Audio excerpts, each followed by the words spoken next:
A menudo, la Edad Media se nos presenta envuelta en una bruma de oscuridad y lejanía, como una época yerma. Sin embargo, si aguzamos la mirada y disipamos esa niebla, descubrimos un universo palpitante de humanidad. Eran personas que, aun conviviendo íntimamente con la enfermedad, la guerra y una incertidumbre perpetua, poseían la inquebrantable capacidad de infundir calidez a sus hogares, criar a sus hijos con ternura, trabajar la tierra con tesón y aferrarse a la esperanza. En este relato, nos adentraremos en la arquitectura de su cotidianidad.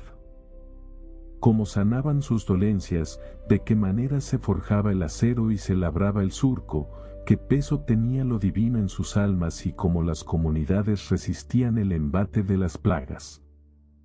Veremos que, pese a la dureza de los tiempos, la existencia se sostenía sobre los pilares de una asombrosa resiliencia humana. Cuando intentamos visualizar la primera mitad del medievo, la imagen que debería prevalecer no es la de la urbe bulliciosa ni la del esplendor cortesano, sino la de la pequeña aldea, un puñado de vidas perdidas entre colinas, ríos y campos de labranza.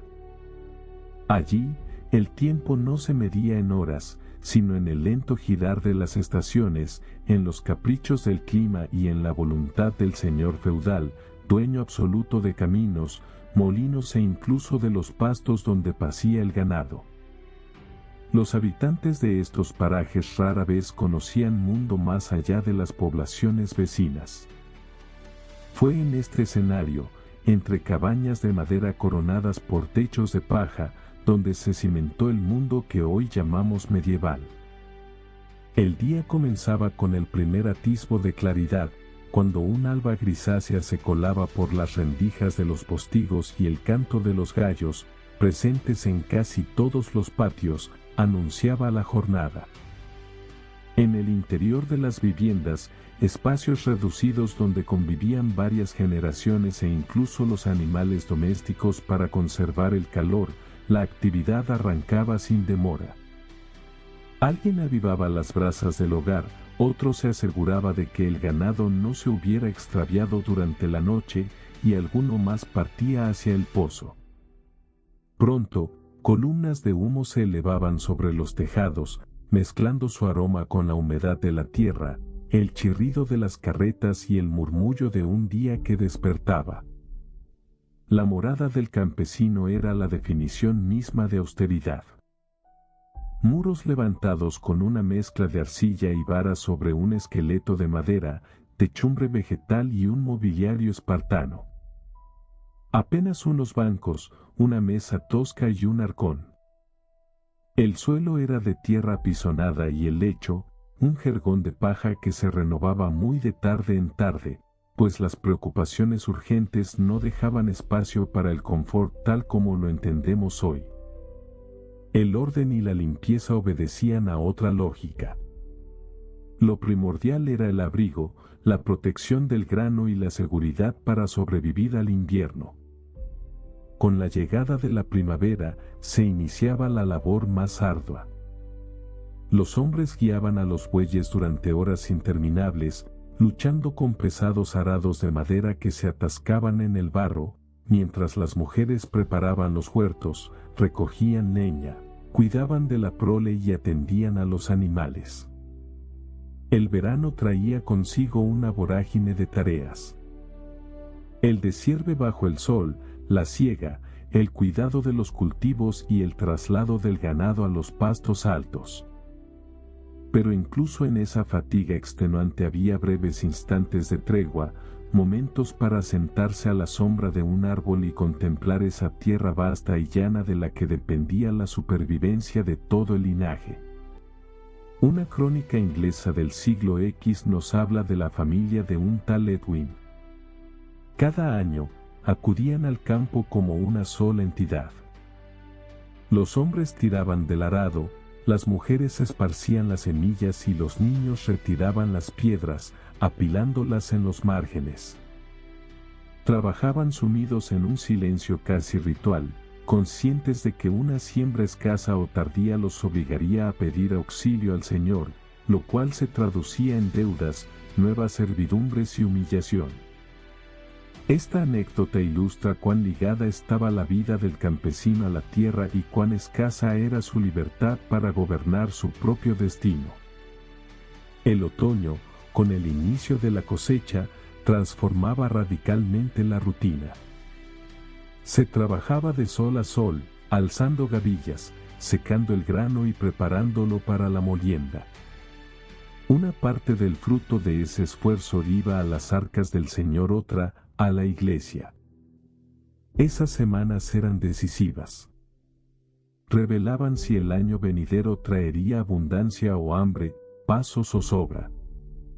Los inviernos, por su parte, eran implacables. El frío se instalaba para quedarse y las casas se calentaban con un fuego tímido, pues la leña era un bien que debía racionarse. Con las heladas, el trabajo en el exterior se detenía. Los hombres reparaban aperos, las mujeres hilaban y cosían, y los niños colaboraban en las tareas domésticas. Y, sin embargo, en esa reclusión forzada surgían momentos de intimidad, veladas junto al fuego escuchando las historias de los ancianos.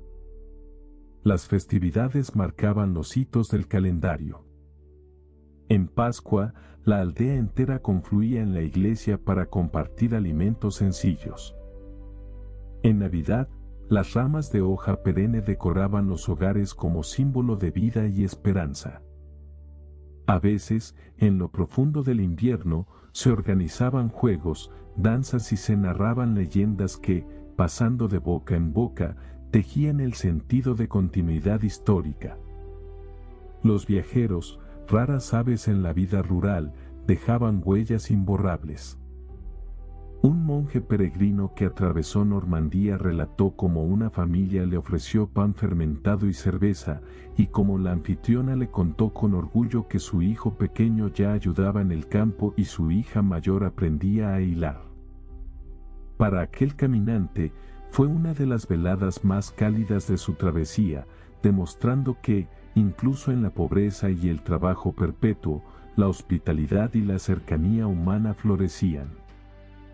La iglesia no era solo un edificio, sino el corazón palpitante de la aldea. Centro de oración, sí, pero también de socialización, justicia y ritos de paso. Allí se dirimían disputas, se celebraban bodas y se despedía a los difuntos. El sacerdote solía ser el único capaz de descifrar las letras, interpretar el calendario y las leyes, y traer noticias del mundo exterior. Las campanas no solo llamaban a misa, sino que dictaban los tiempos de labor y descanso. No obstante, tras esa aparente estabilidad acechaba una vulnerabilidad constante. Una mala cosecha era sinónimo de hambruna, la enfermedad del padre de familia, la ruina, un incendio, la desaparición total del patrimonio. La naturaleza no tenía piedad. Sequías, veranos lluviosos o heladas tempranas podían aniquilar el esfuerzo de un año entero. En las zonas fronterizas se sumaba el terror a los saqueos, tras los cuales había que levantar todo desde las cenizas. Pese a esta fragilidad, la vida persistía. Se valoraba la casa, la tierra, el ganado y la buena vecindad. Era un mundo simple, pero dotado de una lógica interna y una percepción del tiempo pausada que hoy nos resulta casi inconcebible. Al evocar el medioevo, nuestra mente proyecta casi de inmediato la figura del caballero con cota de malla, oteando desde las almenas de un castillo de piedra, rodeado de sus dominios.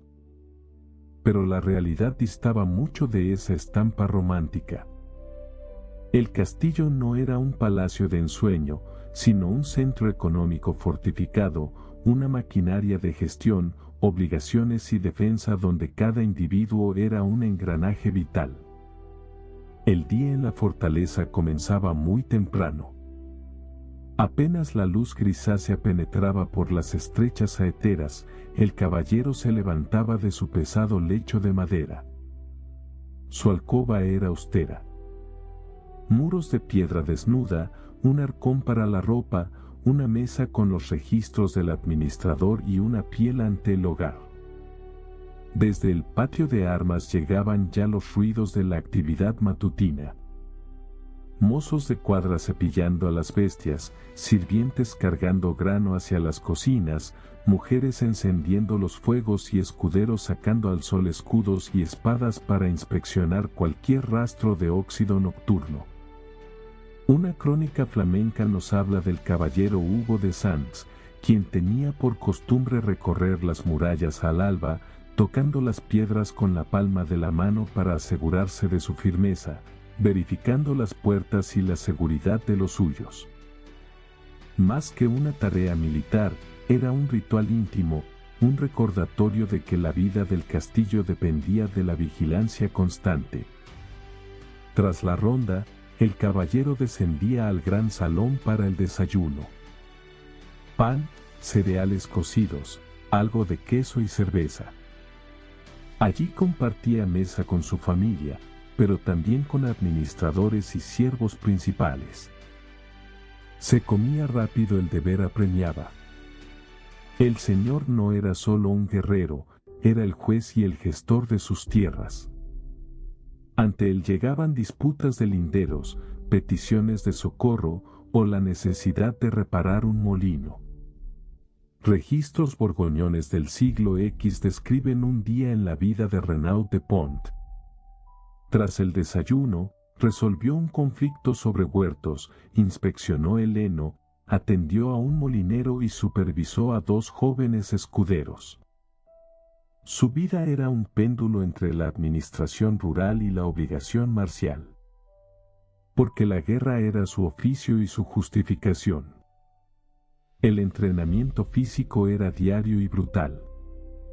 En el patio, practicaba con lanza y espada, y tutelaba a los jóvenes que aspiraban a ser caballeros.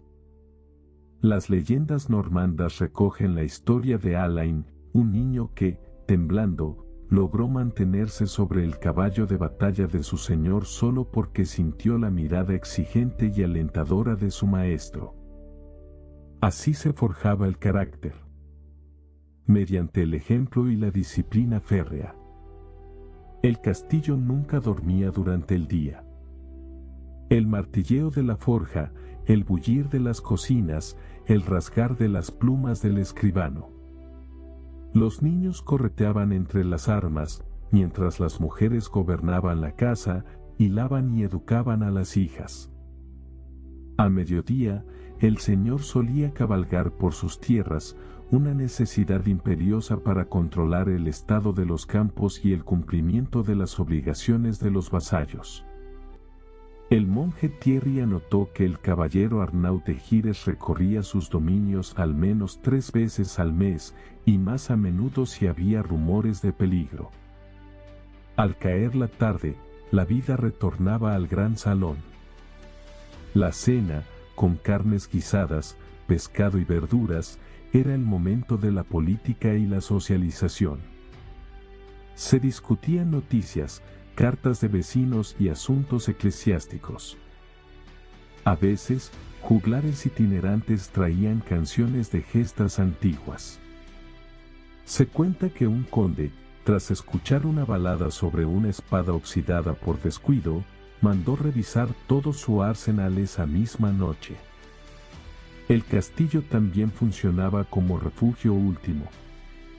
Ante una amenaza, los campesinos corrían a sus muros con su ganado y sus escasas posesiones, viviendo hacinados en el patio, compartiendo el miedo y la comida, pero agradecidos por la protección de la piedra. La existencia del caballero era una vigilia permanente. El llamado del rey, la disputa con un vecino o la aparición de bandidos podían romper la paz en cualquier instante. Por eso, las veladas tranquilas junto al fuego, narrando batallas pasadas a los hijos o conversando con la esposa, verdadera gobernadora del castillo en sus ausencias, se atesoraban como tesoros efímeros. El nacimiento de un niño en la Edad Media no era un hecho privado, sino un acontecimiento comunitario que prometía la continuidad del linaje y la fuerza de trabajo futura. El parto era un asunto de mujeres, ruidoso y solidario. Las parteras, figuras respetadas y conocedoras de hierbas y oraciones, eran esenciales. Una crónica alemana menciona a Gertrudis, una partera capaz de traer luz incluso en los alumbramientos más oscuros, equipada siempre con su bolsa de remedios y agua bendita para bautismos de emergencia. Tras nacer, el bebé era envuelto y la madre reconfortada. El bautismo se organizaba con celeridad, pues el destino del alma no podía dejarse al azar. Los primeros meses eran críticos, la muerte infantil era una sombra omnipresente. Que un niño sobreviviera las primeras semanas se consideraba una bendición divina. Un padre inglés, tras perder a 3 hijos, escribió al sobrevivir el cuarto: "El Señor nos ha devuelto la esperanza". Esa breve línea encierra todo el dolor y la alegría de una época. A medida que crecían, los niños se integraban en el engranaje laboral. En la aldea, a los 5 o 6 años, ya acarreaban agua y cuidaban animales menores. Sus juegos eran sencillos y breves, preparándolos para la vida adulta. En la nobleza, el camino era distinto.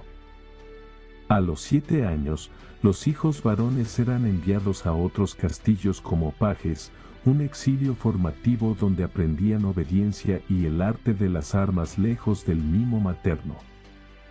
Las niñas, por su parte, aprendían a gestionar el hogar, y en las familias pudientes o en los conventos, a veces accedían a la lectura y la escritura. La adolescencia era la puerta a la adultez plena. A los 15 años, ya cargaban con responsabilidades de hombres y mujeres hechos y derechos. Las bodas eran el gran festejo social, uniendo no solo a 2 personas, sino a tierras y familias. En el campo, toda la aldea participaba. En los castillos, se convertían en eventos diplomáticos con invitados de lejanas comarcas. El matrimonio era una sociedad de supervivencia. El hombre en el campo de batalla o de labranza, la mujer en la administración y la economía doméstica. A menudo, las mujeres demostraban una fortaleza titánica, tomando las riendas de propiedades enteras cuando la enfermedad o la guerra apartaban a sus maridos. Finalmente, la vejez llegaba pronto. A los 40 años se era maduro, a los 50, anciano. Los mayores eran los guardianes de la memoria y la fe, viviendo en el seno familiar hasta que la muerte, vista como un paso natural en el camino, los reclamaba. Para comprender la existencia del hombre medieval, es imprescindible sentarse a su mesa, pues la comida no era un mero trámite biológico, sino la columna vertebral del ciclo anual, la vara con la que se medía la tranquilidad y el fruto tangible de todo desvelo. En aquella época, la distinción moderna entre el menú cotidiano y el festivo se desdibujaba ante la férrea dictadura de la naturaleza y los mandatos eclesiásticos. La abundancia del otoño no solo determinaba el bienestar inmediato, sino la posibilidad misma de ver llegar la siguiente primavera. El pan reinaba soberano en el centro de todas las mesas, desde la cabaña más humilde hasta el gran salón señorial. En la mayoría de las aldeas, se horneaban hogazas oscuras, una amalgama densa de centeno, cebada y avena. Era una harina vasta que producía un sustento pesado y duradero, aunque carente de suavidad. Los registros de una parroquia inglesa mencionan a la familia de un molinero para quien el horneado, realizado cada pocos días, constituía un verdadero acontecimiento. Los niños aguardaban con ansia el instante de recibir un trozo aún caliente. Estos pequeños detalles revelan que el pan trascendía su condición de alimento para convertirse en un símbolo de trabajo cumplido y esperanza renovada. El pan blanco de trigo, en cambio, era una rareza, un lujo reservado para las mesas pudientes o para ocasiones extraordinarias, pues el trigo exigía un clima benigno y una tierra fértil que la naturaleza europea no siempre concedía. Junto al pan, la cerveza fluía como un río vital. La bebían todos. Ancianos, hombres, mujeres y niños, no por vicio, sino por supervivencia, dado que el agua de los pozos, frecuentemente contaminada, era una apuesta arriesgada. Aquella cerveza primitiva, elaborada con cebada y hierbas, y más tarde con lúpulo, era espesa y nutritiva. En una aldea alemana se recuerda a una partera cuya cerveza, sazonada con una mezcla secreta de hierbas secas, tenía fama de reconfortar el cuerpo y el espíritu, atrayendo a vecinos que buscaban tanto su destreza médica como su bebida en los días de fiesta. El estómago del hombre medieval vivía sometido al reloj de las estaciones. La primavera era la estación de la penitencia forzosa. Con las despensas vacías y los nuevos brotes aún tímidos en la tierra, la gente subsistía a base de caldos aguados de guisantes secos y los últimos restos de raíces invernales. Las crónicas hablan de la primavera del hambre con un realismo estremecedor. Un documento inglés da fe de una familia que, agotado el pan, sobrevivió semanas alimentándose de harina de avena mezclada con agua y sal. El verano traía el alivio de las huertas, los lácteos y los huevos, pero era el otoño el verdadero rey de la abundancia. La época de la matanza, de la recolección de miel y de la preparación de salazones. El invierno, inexorable, volvía a reducir el horizonte culinario a lo seco, lo salado y lo ahumado. La carne era un lujo esporádico para el campesinado. Un registro francés anota como un gesto de extravagante generosidad el hecho de que un campesino sacrificara un lechón para celebrar el 7º cumpleaños de su hijo, invitando a toda la aldea. En los castillos la dieta era más variada, pero no por ello dejaba de ser monótona en su base.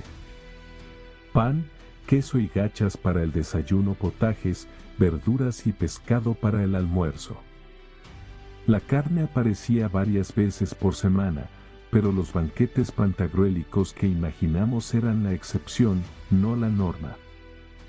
La iglesia, con sus interminables días de ayuno y abstinencia, moldeaba el menú gran parte del año, imponiendo el pescado y las verduras sobre las grasas animales. La moderación era la regla, tal como prescribía un abad benedictino al insistir en que el alimento debía ser sencillo y recibido con gratitud. Las ferias representaban la irrupción de lo exótico en la rutina culinaria. Allí se podían conseguir tesoros imposibles. Pasteles de miel, pescados de mares lejanos y, sobre todo, especias. Se cuenta de un campesino llamado Jan, en la feria de Champaña, que compró una pizca de canela para su esposa, un lujo minúsculo que ella guardaba celosamente para perfumar la bebida solo en los días más sagrados. Por supuesto, el espectro del hambre nunca estaba lejos. Las crónicas están llenas de años en los que la lluvia pudrió el grano o el hielo quemó los brotes. En esos tiempos oscuros, la solidaridad era el último recurso, se compartían puñados de grano y se diluía la harina hasta el límite. Pero también había luz. En Navidad o Pascua, la mesa se transformaba. Aparecían el queso, la miel, el vino y la carne curada. Una costumbre inglesa consistía en compartir una gran hogaza de pan entre todas las familias tras la misa de Pascua, un rito de comunión vecinal. Así, la comida tejía la red social. Marcaba el tiempo, unía en la escasez y celebraba la vida en la abundancia. Para entrar realmente en el mundo medieval, debemos cruzar el umbral de sus casas. Eran construcciones donde la estética se supeditaba a la supervivencia. Retener el calor y proteger el grano era más importante que cualquier adorno. En el campo, las viviendas brotaban de la tierra misma. Madera, arcilla y paja. Muros de varas entrelazadas cubiertos de barro, techos de paja que abrigaban pero requerían mantenimiento constante y suelos de tierra apisonada por generaciones de pasos. Se cuenta de un campesino inglés que levantó su casa en un solo verano, trabajando cada noche tras la labor en el campo. Aquella estructura resistió 30 años de vientos y lluvias sin necesitar más que reparaciones menores. El corazón de la casa era el hogar, el fuego. Allí se cocinaba, se calentaba la familia y se vivía. El humo, buscando perezosamente la salida bajo el techo, impregnaba todo de un olor característico, una mezcla de hollín y guiso que se adhería a la piel y a la ropa. El mobiliario era escaso. Bancos, una mesa tosca, un arconi, tal vez, una cuna. Se dormía sobre jergones de paja que, en el caso de una familia bávara, se renovaban cada primavera, reciclando la paja vieja para el ganado. En los castillos, la piedra ofrecía defensa pero irradiaba un frío que calaba los huesos. Para combatirlo se usaban tapices, pieles y grandes chimeneas. Aún así, Lady Alice de Marley dejó escrito que en invierno debía cubrir las camas de sus hijos con varias capas de pieles de oveja, pues el agua de las jarras se congelaba dentro de la propia habitación. La luz era un bien precioso y escaso. Las velas de cera eran un lujo. La mayoría se conformaba con el cebo o lámparas de grasa animal, cuya llama vacilante y humeante apenas vencía a las tinieblas.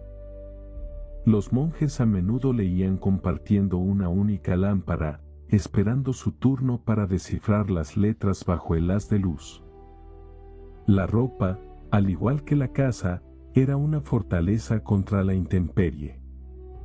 Lana basta y lino, teñidos con los colores de la tierra y las plantas locales. Marrones, grises, verdes apagados. Los hombres vestían túnicas sobre calzas, las mujeres, vestidos largos y tocados. La ropa se heredaba y remendaba hasta la extenuación. Una camisa podía servir a 3 hermanos sucesivamente.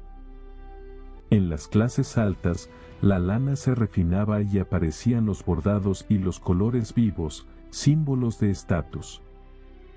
Lavar la ropa era una tarea titánica reservada a las mujeres, un proceso arduo con ceniza y agua fría de río que, en invierno, podía costar la salud.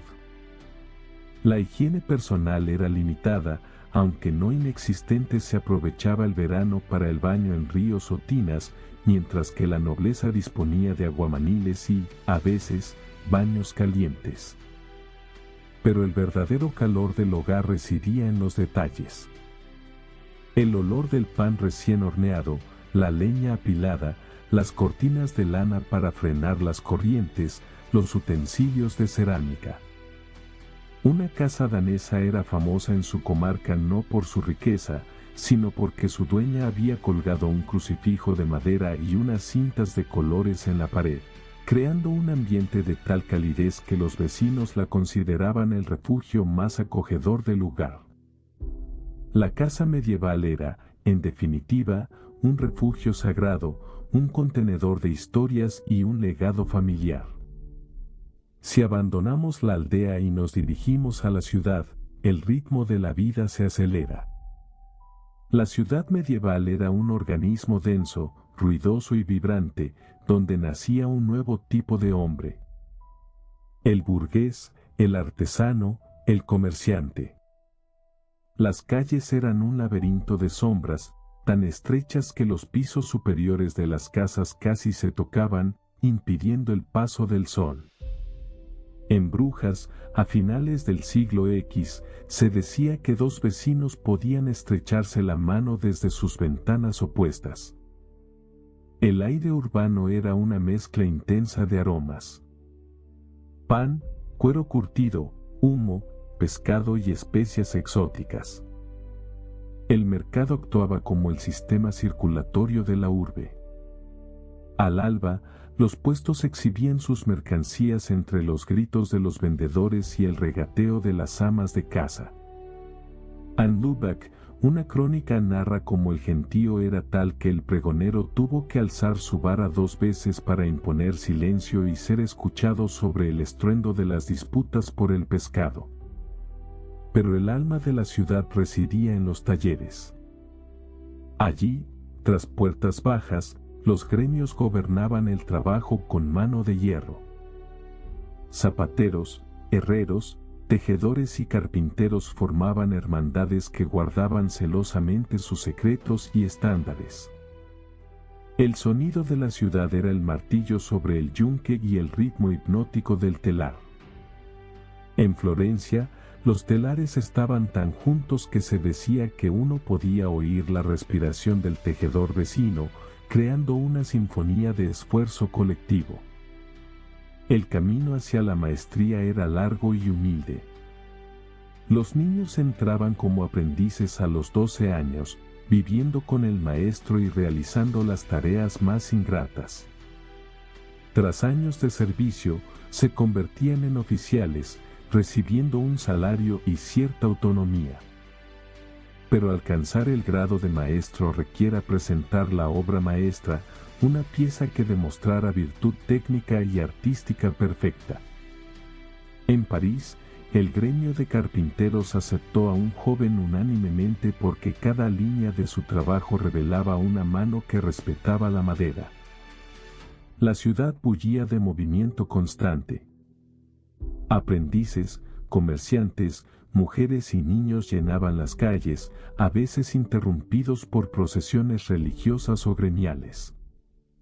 Las ferias anuales eran el clímax de la vida urbana, atrayendo a mercaderes con telas italianas nunca vistas y libros raros, objetos ante los cuales los norteños se maravillaban. Sin embargo, la convivencia no era idílica. El ruido nocturno, la basura en las calles y las disputas vecinales eran moneda corriente. Y aún así, la ciudad ofrecía algo inigualable: la oportunidad de aprender, de ascender y de reinventarse. Para penetrar en la psique del hombre medieval, hay que comprender que la fe no era un compartimento estanco, sino la atmósfera misma que se respiraba. Dios estaba en el surco del arado, en la fiebre del hijo y en la tormenta que amenazaba la cosecha. La iglesia vertebraba la comunidad, el calendario litúrgico era la única medida del tiempo. La gente no hablaba de fechas, sino de antes de San Juan o después de Pentecostés. La oración era un hábito doméstico. En una familia francesa, la hija mayor leía plegarias a sus hermanos cada mañana. El domingo, la ausencia en misa era señal de alarma social. El sacerdote ejercía de líder espiritual, notario, juez de paz y maestro. En una aldea alemana, el cura Matthias registró en un solo día un bautismo, el consuelo a una viuda, la mediación en un pleito de tierras y la copia de oraciones para sus feligreses. Pero la fe oficial convivía con una religiosidad popular llena de ritos y supersticiones. Se creía en días propicios y nefastos, se temía a los espíritus del bosque y se realizaban rituales de fertilidad agraria que la iglesia toleraba a regañadientes. El romero en la ventana contra los rayos, el ajo sobre la puerta, el agua para las ánimas. Todo formaba parte de un sistema de protección contra un mundo impredecible. Las peregrinaciones eran grandes aventuras de fe. Hombres y mujeres recorrían distancias enormes a pie, impulsados por promesas o desesperación. Edith, una mujer inglesa, caminó 3 semanas hasta la tumba de Santo Tomás Becket pidiendo por la salud de su esposo, un viaje marcado por la fatiga pero sostenido por la esperanza. Los milagros eran, a ojos de la gente, hechos cotidianos. Curaciones inexplicables, visiones y la intervención de los santos, que actuaban como patrones locales y especialistas en diversas desgracias. San Nicolás para los viajeros, Santa Margarita para las embarazadas. Incluso en el trabajo, la fe estaba presente. Un zapatero flamenco confesaba tocar un pequeño crucifijo antes de comenzar cada par de zapatos para que su mano fuera firme. Y finalmente, la fe acompañaba en el momento de la muerte. El fallecimiento era un acto público y comunitario. Los vecinos acudían a orar, el sacerdote traía la extremaunción y la campana doblaba por quien partía. La muerte no era el final, sino un tránsito, y la certeza de la vida eterna otorgaba a aquellas gentes una fortaleza singular para afrontar las durezas de su existencia terrenal. Para vislumbrar el ocaso de la Edad Media, debemos reconocer la fragilidad extrema de la vida humana y, paradójicamente, la inmensa fuerza que esa fragilidad engendraba. El hombre medieval carecía de garantías, pero le sobraba estoicismo. La medicina avanzaba a tientas, basándose en la tradición y la observación. En las aldeas, las mujeres sabias y los herbolarios eran la primera línea de defensa. Agnes, una inglesa conocedora de los bosques, recolectaba cada otoño hierbas para combatir las fiebres invernales, y sus vecinos confiaban en sus remedios más que en cualquier otra cosa. En las ciudades, los médicos estudiaban textos antiguos, pero sus servicios eran costosos y a menudo ineficaces frente a las grandes plagas. Las epidemias eran el terror recurrente. Se extendían con la velocidad del rayo en las urbes hacinadas. La peste negra, a mediados del siglo XIV, desató un apocalipsis que las crónicas apenas logran describir. Sacerdotes que no daban abasto para los ritos finales, cementerios desbordados y el miedo paralizando la caridad vecinal. Sin embargo, incluso en ese abismo, hubo luz. Mujeres que cuidaron niños ajenos a riesgo de su vida, comunidades que se reorganizaron para sobrevivir. La compasión humana se erigía como el último bastión cuando la ciencia fallaba. La guerra era la otra gran constante. Ya fuera por disputas feudales o conflictos dinásticos, la violencia siempre estaba al acecho. Los asedios sometían a poblaciones enteras al hambre y la sed. En un castillo francés, los sitiados sobrevivieron meses a base de harina de guisantes y agua de lluvia, resistiendo con una calma nacida de la fatalidad. Sabían que fuera de los muros no había salvación. Los guerreros, por su parte, vivían con la certeza de que una herida menor podía significar la muerte por infección. Pero el deber y el honor, inculcados desde la infancia, les hacían marchar al combate una y otra vez. Pese a todo, el mundo se movía. Las ciudades crecían, el comercio tejía nuevas redes y el conocimiento se expandía. La imprenta trajo una revolución silenciosa. Un maestro alemán describió cómo sus alumnos miraron un libro impreso como si contemplaran un nuevo sol, maravillados por la perfección de las letras. La medicina comenzó a sistematizarse y el horizonte mental se amplió. El hombre medieval, en definitiva, no fue una víctima pasiva de su tiempo oscura, sino un superviviente activo. Sabía sufrir, pero también sabía celebrar, construir y esperar. Su legado no son solo las catedrales de piedra, sino esa tenacidad del espíritu que le permitió navegar entre la peste y la guerra, sembrando las bases del mundo moderno que estaba por nacer. La vida del guerrero, más allá de la batalla, estaba marcada por un profundo sentido de legado y responsabilidad.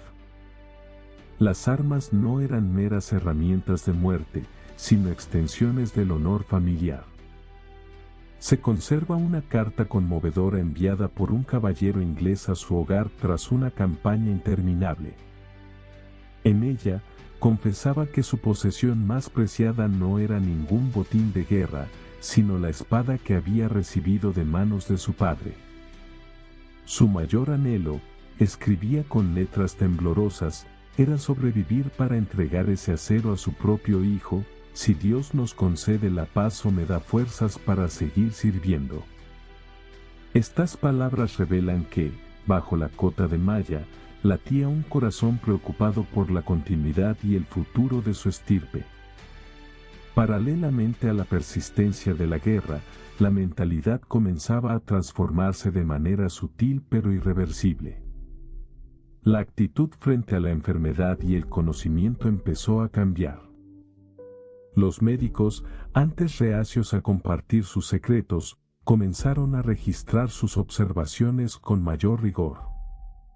Las bibliotecas monásticas y universitarias empezaron a catalogar recetas y tratamientos, y los herbolarios ya no transmitían su saber únicamente a sus descendientes, sino también a aprendices venidos de lejos.